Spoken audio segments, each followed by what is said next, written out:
프랑스 대학생 마리의 사연입니다. 해외에서는 한국과 인도의 관계를 어떻게 보고 있을까요? 지금 사연 시작합니다. 안녕하세요. 저는 마리라고 해요. 프랑스에서 왔고 예전에는 지루한 경제학을 공부했었죠. 그런데 지금은 이제 국제관계라는 역동적인 세계에 뛰어들었어요. 마치 얕은 유아용 풀장에서 대양으로 바로 점프한 것 같아요. 그리고 이 바다가 꽤나 마음에 들어요. 심장이 얼마나 빠르게 뛰고 있는지 믿을 수가 없었어요.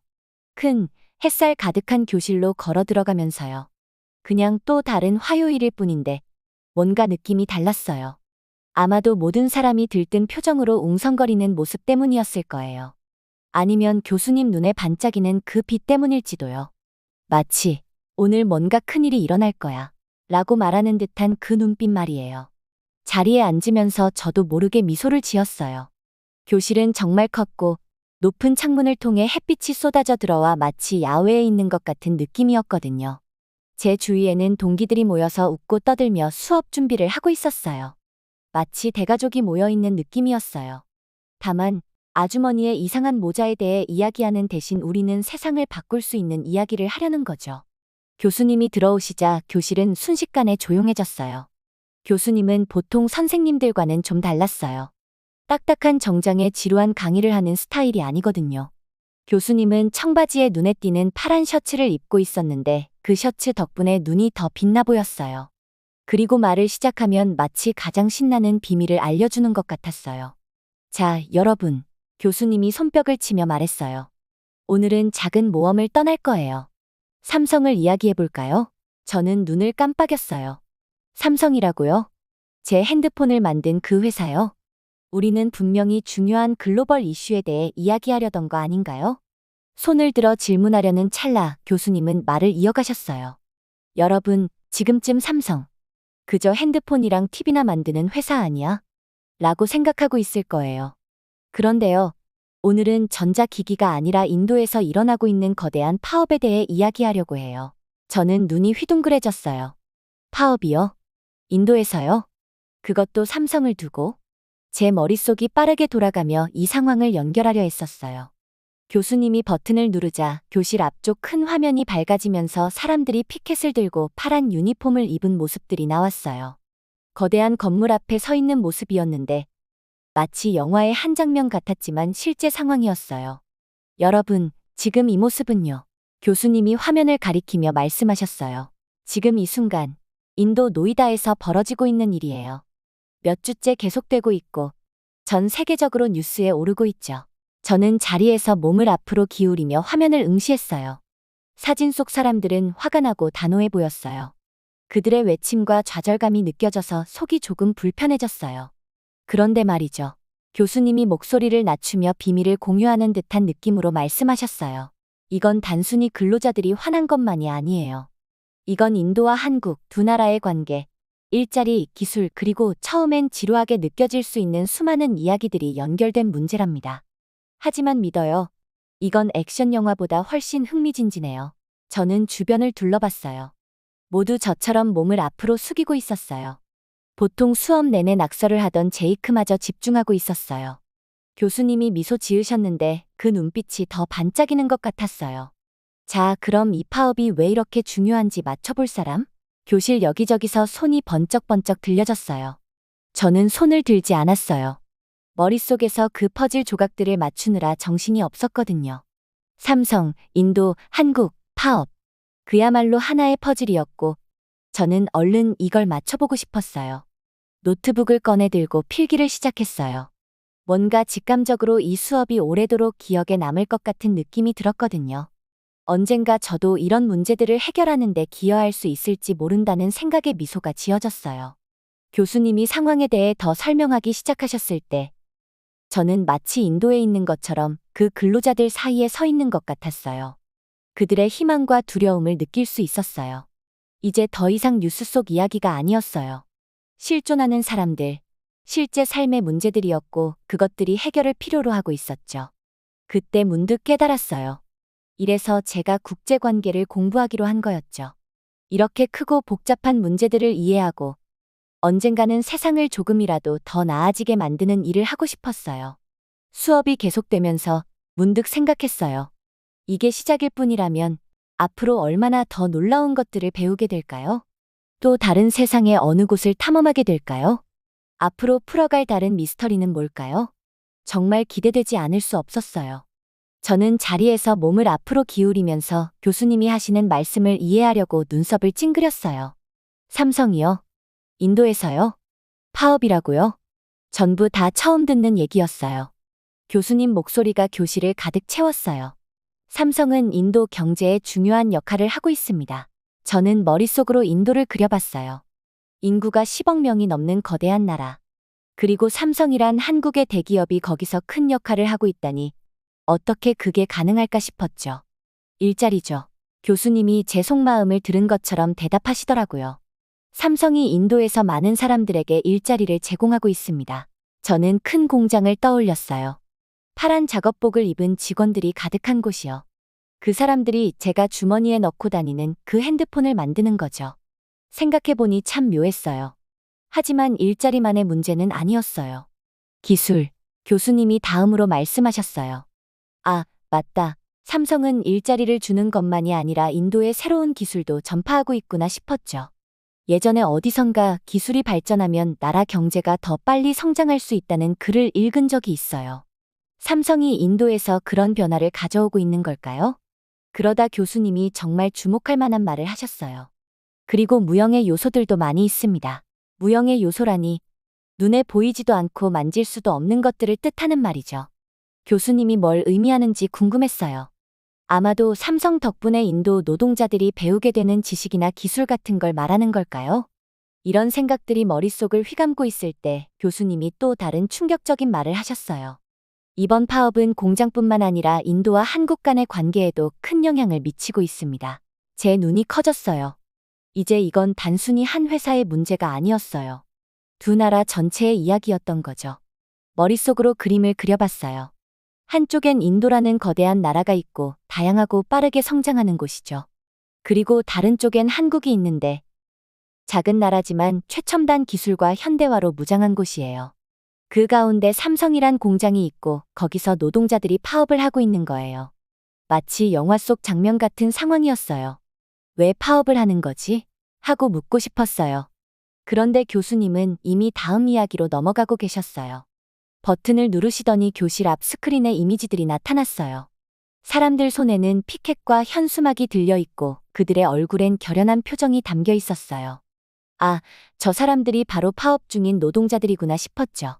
그 이미지 옆에는 또 다른 사진이 있었어요. 이번엔 제복을 입은 사람들. 정말 심각해 보이고 무섭기까지 했어요. 진압 경찰입니다. 교수님이 설명하셨죠. 제 속이 철렁했어요. 이건 단순한 평화적인 시위가 아니었어요. 상황이 꽤 심각하구나 싶었죠. 이미지를 바라보면서 더 많은 질문들이 떠올랐어요. 노동자들은 뭘 원할까? 정부가 왜 진압 경찰을 투입했을까? 그리고 이게 인도와 한국의 관계에 어떤 영향을 미치는 걸까? 주위를 둘러봤어요. 제 동기들도 저만큼이나 혼란스럽고 흥미로워 보였어요. 인도에서 온 아마는 고개를 천천히 끄덕이며 심각한 표정을 짓고 있었고 교실 뒤쪽에 앉은 사라는 필기를 열심히 하고 있었어요. 모두가 이 퍼즐을 풀어보려고 애쓰는 것 같았어요. 교수님 목소리가 다시 제 생각을 끊었어요. 이번 사건은 단순한 파업 문제가 아닙니다. 이 상황은 국제관계의 여러 측면과 연결돼 있어요. 경제, 외교, 문화 교류 다 연관이 되어 있습니다. 교수님 말씀이 계속될수록 제 가슴이 두근거렸어요. 제가 경제학에서 국제관계학으로 전공을 바꾼 이유가 바로 이거였어요. 세상이 이렇게 복잡하고 서로 얽혀 있는 거였어요. 인도에서 벌어진 공장 파업이 나라 간의 관계에 영향을 미치고 세계 시장을 흔들고 사람들의 삶에 예기치 못한 영향을 줄 수 있다니 정말 흥미로웠죠. 저는 자세를 바로하고 더 많은 걸 배우려는 마음으로 귀를 기울였어요. 이제 이건 단순한 수업이 아니었어요. 마치 역사적인 순간을 직접 눈앞에서 보는 것 같았죠. 그리고 이걸 더 깊이 이해하고 싶은 마음이 들었어요. 교수님의 강의가 계속되면서 중요한 걸 깨달았어요. 세상은 단순하지 않아요. 흑백으로 나뉘는 것도 아니고요. 수많은 회색 지대가 있고 고려해야 할 요소들이 너무 많아요. 그래서 국제관계가 더 흥미로운 것 같아요. 모든 상황이 퍼즐처럼 예상치 못한 방식으로 서로 맞물려 있거든요. 그날 교실을 나서면서 머릿속이 새로운 아이디어와 질문들로 가득 찼어요. 이 주제에 대해 더 깊이 파고들고 나라와 기업, 사람들 간의 섬세한 균형을 더 이해해보고 싶었어요. 이건 국제관계 공부의 시작에 불과했지만 정말 신나는 여정이 될 거라는 걸 알겠더라고요. 저는 자리에서 몸을 앞으로 기울이고 교수님을 뚫어지게 바라봤어요. 해럴드 교수님이 인도에서 있었던 삼성 파업에 대해 이야기하는데 꽤나 중요한 일인 것처럼 들렸고 왜 그런지 궁금했거든요. 더 흥미로운 건 교수님은 신난 목소리로 말했어요. 인도가 이 시위에 어떻게 대응했는지예요. 처음에는 그저 놔두더니 아무도 개입하지 않았어요. 그런데 거의 하룻밤 사이에 모든 게 달라졌죠. 저도 모르게 눈썹이 올라갔어요. 도대체 무슨 일이 있어야 한 나라가 그렇게 빨리 마음을 바꿀 수 있는 걸까요? 교수님은 계속해서 말씀하셨어요. 갑자기 강경 진압이 시작됐어요. 정부가 폭동 진압 경찰을 보내고 시위 지도자들을 체포했죠. 마치 아무것도 하지 않기 해서 모두 다 하기로 스위치를 딱 켠 것 같았어요. 주변을 둘러보니 다른 학생들도 저만큼이나 혼란스러워 보였어요. 왜 인도가 갑자기 시위를 멈추려고 한 걸까요? 이해가 안 됐어요. 자, 그럼 왜 이렇게 갑작스럽게 태도가 바뀌었을까요? 교수님이 교실을 둘러보며 질문했어요. 질문이 공중에 떠 있는 듯 했어요. 모두가 머릿속으로 답을 찾으려는 것 같았고, 저는 옆자리 친구들과 눈을 마주치며 서로 추측하는 소리를 들었어요. 그때 아만이 손을 들었어요. 아만이 인도 출신이라서 생각이 궁금했어요. 이미지 문제일지도 몰라요. 아만이 말했어요. 정부가 외국 기업의 요구에 그냥 굴복하지 않는다는 모습을 보여주고 싶었을지도 모르죠. 저는 고개를 끄덕였어요. 이해가 갔거든요. 어떤 나라도 약해 보이고 싶지 않으니까요. 특히 큰 국제 기업들을 상대할 때는 더 그렇죠. 그런데 제가 더 생각하기도 전에 교실 뒤쪽에서 사라가 목소리를 높였어요. 아니면 돈 때문 아닐까요? 사라가 말했어요. 현대 인도가 곧 주식을 공개하려고 한다고 들었어요. 그걸 위해서라도 상황이 차분하고 안정적이어야 할 거잖아요. 갑자기 교실이 웅성거리기 시작했어요. 다들 자기 의견을 말하고 싶어 했어요. 퍼즐이 맞춰지는 것 같았고 각자가 새로운 조각을 더하는 느낌이었어요. 교수님은 만족스러운 미소를 지으며 대화 속으로 끼어들었어요. 맞아요. 교수님이 말했어요. 이 상황에는 여러 가지 층이 있어요. 사라 말대로 현대의 주식 공개 계획도 큰 이유가 될 수 있죠. 대중 앞에서 안 좋은 모습 보이면 안 되니까요. 교수님 말씀을 듣다 보니 이 일이 꽤 복잡하다는 게 느껴졌어요. 단순히 노동자와 회사 간의 문제가 아니었어요. 나라와 돈 그리고 세계에 어떻게 보이느냐 하는 문제까지 얽혀 있었어요. 교수님은 화면을 클릭해 새로운 사진을 보여줬어요. 미사일 발사 장면과 한국 작가가 큰 상을 받은 기사였어요. 또 다른 관점도 있어요. 교수님이 말했어요. 어떤 사람들은 한국이 방위, 경제, 문학 같은 여러 분야에서 성공을 거두고 있는 게 인도를 불안하게 만든다고 생각해요. 저는 눈이 커졌어요. 나라끼리 서로를 불안하게 생각할 수 있다는 건 한 번도 생각해 본 적이 없었어요. 마치 학교에서 서로 비교하는 아이들 같다고 느껴졌어요. 점점 더 많은 사람들이 이야기에 참여하면서 교실이 다시 시끄러워졌어요. 모두가 하고 싶은 말이 있었거든요. 인도는 외국 대기업에 의존할 필요 없어요. 한 학생이 자신 있게 말했어요. 우리는 우리만의 강력한 기술 산업이 있잖아요. 하지만 아만은 동의하지 않았어요. 이런 협력은 돈 이상을 가져다줘요. 아만이 반박했어요. 지식과 기회도 함께 오죠. 삼성이 떠나면 다른 기업들도 따라 나갈 수 있어요. 저는 아만의 말에 고개를 끄덕였어요. 나라들이 서로 협력하고 배우려는 이유가 충분히 이해가 됐어요. 그때 교수님이 다시 목소리를 높였어요. 이것도 한번 생각해 보세요. 교수님이 말하자 교실이 조용해졌어요. 만약 삼성이 인도를 떠난다면 무슨 일이 일어날까요? 많은 사람이 일자리를 잃고 삼성과 협력하는 다른 사업들도 영향을 받을 거예요. 그러면 다른 대기업들도 인도에서 사업하기를 두려워할지도 모르죠. 교수님의 말을 듣는 동안 저는 머릿속으로 그 장면을 그려봤어요. 닫힌 공장 앞에 서 있는 노동자들, 가족을 어떻게 부양할지 걱정하는 모습이 떠올랐어요. 또 그 노동자들이 돈을 쓰지 않으면 문을 닫아야 할 작은 가게들도 생각났어요. 이건 단순히 돈의 문제가 아니에요. 교수님이 이어서 말씀하셨어요. 다른 나라들이 인도를 어떻게 볼지의 문제예요.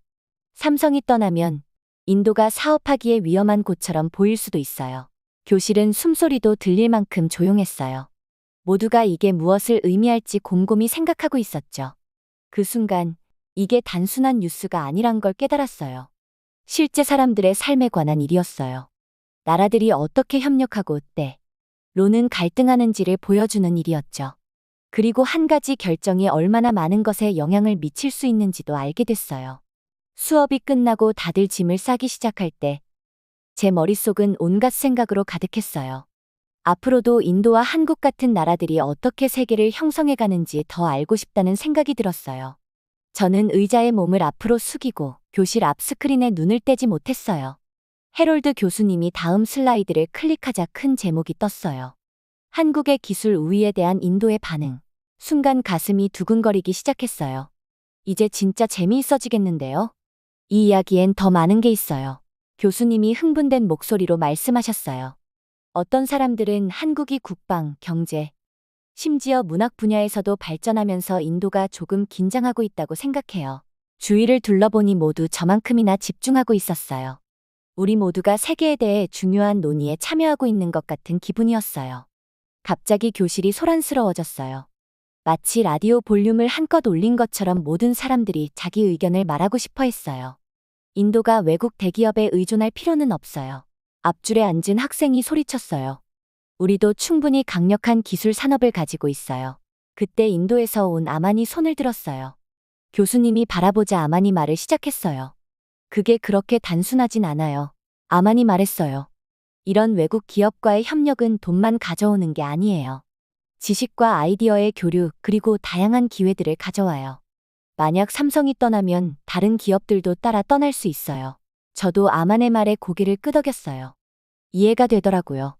제 고향인 프랑스를 생각해보니 우리도 세계 각국의 기업들과 협력하고 있어요.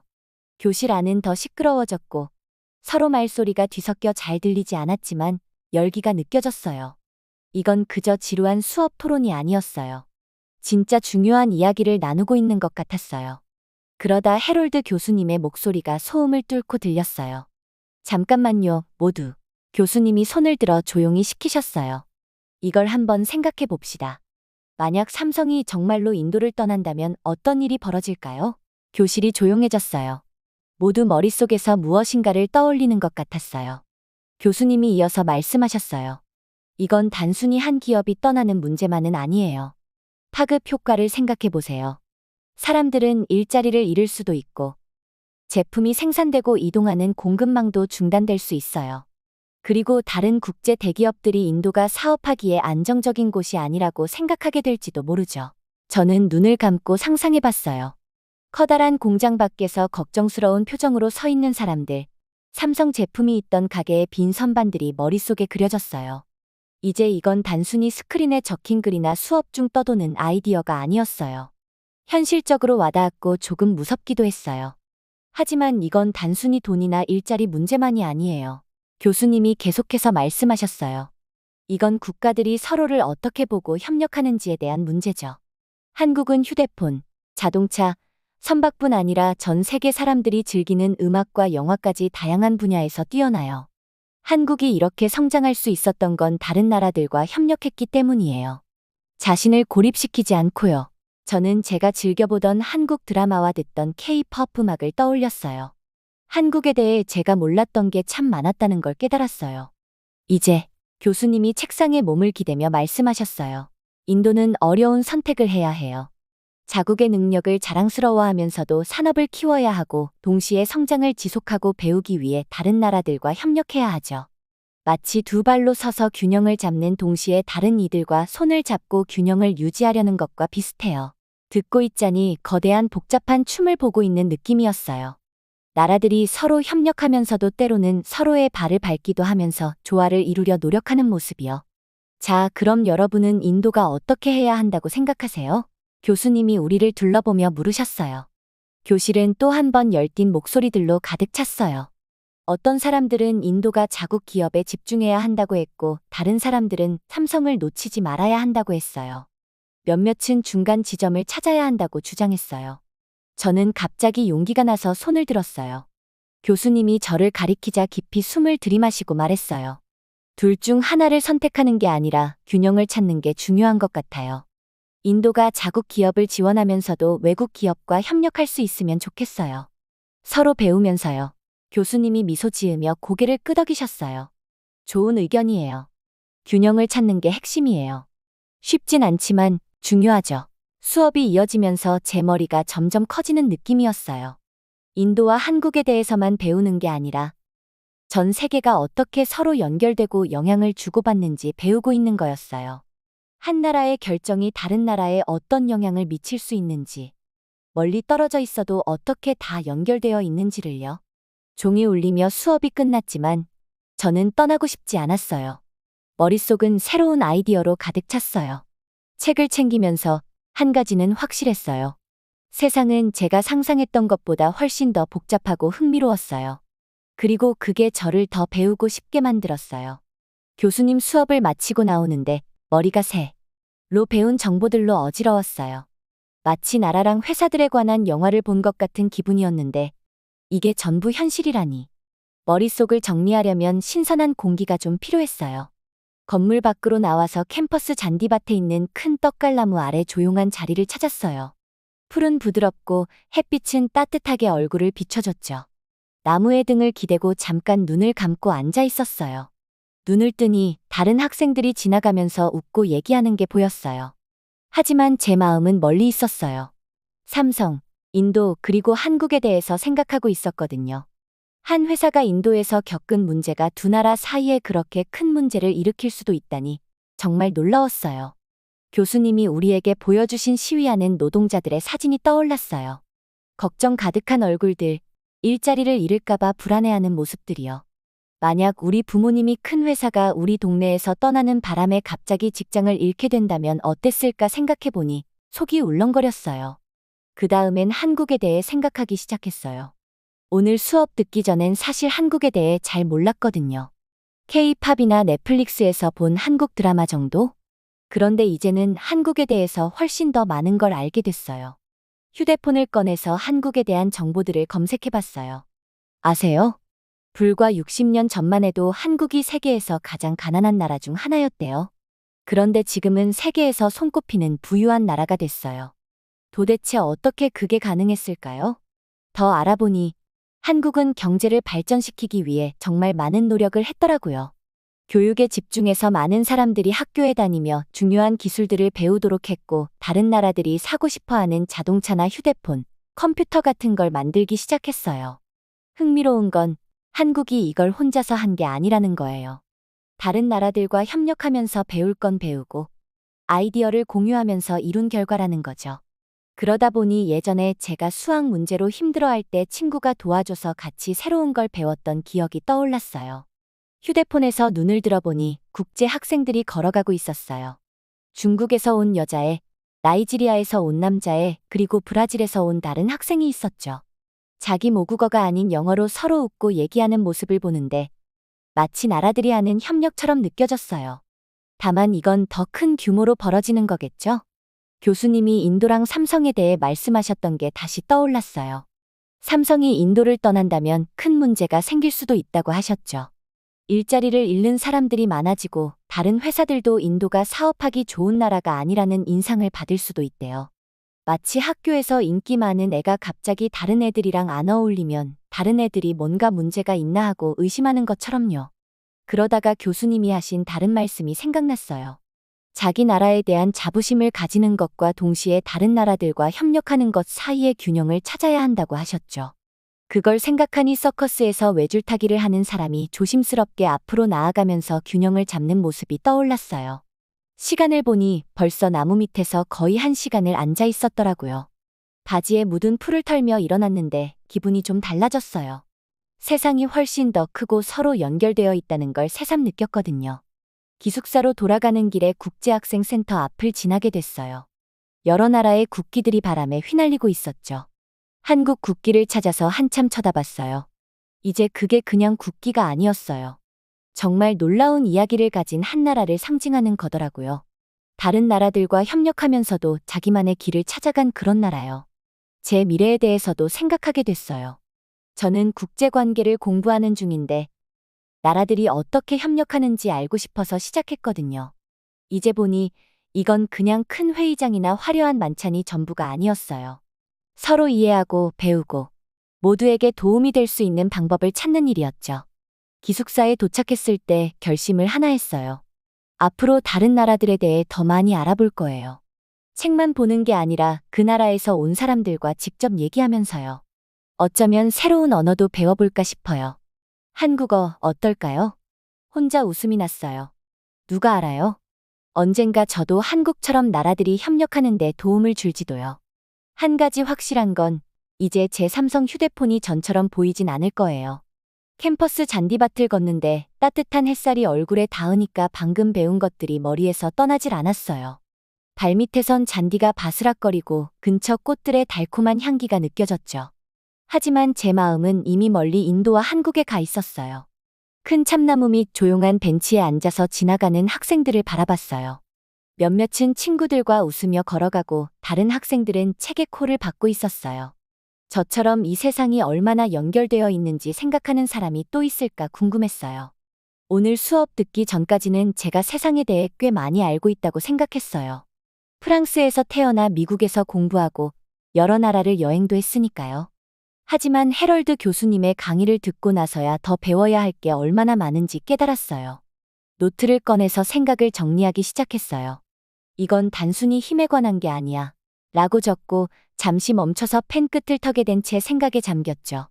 이걸 집에 있는 12살짜리 여동생한테 어떻게 설명할 수 있을까 고민했어요. 여동생은 항상 제 공부에 대해 묻거든요. 이걸 이렇게 생각해보자. 하고 상상 속에서 그녀에게 얘기하는 걸 떠올렸어요. 자전거 배울 때를 기억해? 처음엔 그냥 페달을 3개 밟으면 되는 줄 알았잖아. 근데 결국엔 균형 잡는 게 더 중요하다는 걸 깨달았지. 그리고 자전거랑 하나가 되어서 함께 움직이는 게 필요하다는 것도. 여동생이 고개를 끄덕이는 모습이 그려지며 미소가 지어졌어요. 나라들도 그런 거야. 하고 설명했겠죠. 가장 강하거나 부자인 게 중요한 게 아니야. 다른 나라들과 잘 맞춰가며 서로의 필요를 조율하는 게 중요한 거지. 노트에서 눈을 들어보니 국제 학생들이 지나가고 있었어요. 여러 언어를 섞어가며 웃고 손짓하는 모습을 보니 해럴드 교수님이 설명해 주셨던 한국의 성공이 떠올랐어요. 한국이 스스로 성공을 이룬 게 아니야. 라고 중얼거리며 간단하게 설명해 보려 했어요. 이건 마치 새로운 춤을 배우려고 할 때를 생각해봐. 혼자 방에서 연습할 수도 있겠지만 다른 사람들과 수업을 같이 듣는 게 훨씬 더 도움이 되겠지. 선생님한테 배우는 것도 있지만 다른 친구들을 보면서 새로운 동작도 익히고 함께 연습하면서 성장하는 거야. 그렇게 적으면서 나라들이 서로 협력할 때 어떻게 발전할 수 있는지 설명하기에 좋은 비유 같았어요. 혼자서만 다 하려고 하지 않고 함께하며 성장하는 거니까요. 그때 학생들 사이로 삼성 핸드폰을 들고 지나가는 한 사람을 봤어요. 우리가 얘기했던 바로 그 공장에서 만들어졌을 가능성이 크겠죠. 또 다른 학생은 현대 전동 스쿠터를 타고 쌩 지나가는데 먼 곳에 있는 회의실이나 정부에서의 결정이 우리 일상에까지 영향을 준다는 사실이 갑자기 실감났어요. 수업에서 아마니 국제협력의 중요성에 대해 얘기했던 게 생각났어요. 돈 문제만이 아니야. 라고 생각했죠. 아이디어를 나누고 서로 배우고 사람들에게 새로운 기회를 만들어주는 게 더 중요해. 삼성 공장에서 일하는 인도 노동자들이 떠오르면서 그들이 품고 있는 희망과 두려움이 어떤 것일지 상상해봤어요. 그들의 파업이 나라들 사이의 관계에 어떤 영향을 미치는지 알까? 나중에 이 상황에 대해 더 알아봐야겠다고 마음먹었어요. 오후가 되자 잔디밭에 학생들이 점점 많아졌어요. 몇몇은 프리스비를 던지고 다른 몇몇은 그룹으로 모여서 공부하고 있었죠. 그 모습을 보면서 우리 모두가 이 큰 연결된 세상의 일부라는 생각이 들었어요. 휴대폰을 꺼내서 언어학습 앱을 열었어요. 한동안 한국어를 배우고 싶었는데 이제는 더 중요한 일처럼 느껴지더라고요. 첫 구절들을 더듬거리며 발음해보는데 어설픈 제 모습에 웃음이 났어요. 새로운 언어를 배우는 건 어렵지만 서로 다른 문화들 간의 다리를 놓는 길이기도 하죠. 어느새 해가 지기 시작했어요. 하늘은 아름다운 주황빛으로 물들었고 그 모습을 보니 한국 국기가 떠올랐어요. 짐을 챙겨 기숙사로 돌아가려는데 오늘 하루가 저를 조금 성장시킨 느낌이었어요. 국제관계를 공부하는 제 여정은 단순히 정책이나 경제를 이해하는 게 아니란 걸 깨달았어요. 세상을 하나의 큰 공동체로 보는 것이죠. 모든 결정, 모든 협력, 모든 갈등이 우리 모두에게 파급된다는 걸요. 돌아가는 길에 스스로 약속했어요. 더 배우고, 질문을 멈추지 않고, 항상 더 큰 그림을 보려고 노력하겠다고요. 이렇게 연결된 세상 속에서 우리 각자가 역할을 맡고 있으니까요. 여동생에게 이 모든 걸 어떻게 설명할지 생각하면서 미소를 지었어요. 아마 전 세계를 하나의 큰 교실로 상상해 보라고 할 것 같아요. 모든 나라가 학생이자 선생님인 교실, 그리고 가장 중요한 수업은 함께 일하는 법을 배우는 거라고요. 힘들어도 말이죠. 결국 어른이 된다는 것도 그런 거 아닐까요? 자기의 필요와 타인의 필요 사이에서 균형을 찾고 강하면서도 유연하게 서 있을 줄 알고 우리가 모두 함께하고 있다는 걸 이해하는 것. 기숙사에 도착하니 내일은 또 어떤 새로운 배움이 기다리고 있을지 기대되기 시작했어요. 이제 알겠어요. 매일이 이 놀랍고 연결된 세상에 대해 더 배울 기회라는 걸요. 다음 수업이 기다려질 수밖에 없네요.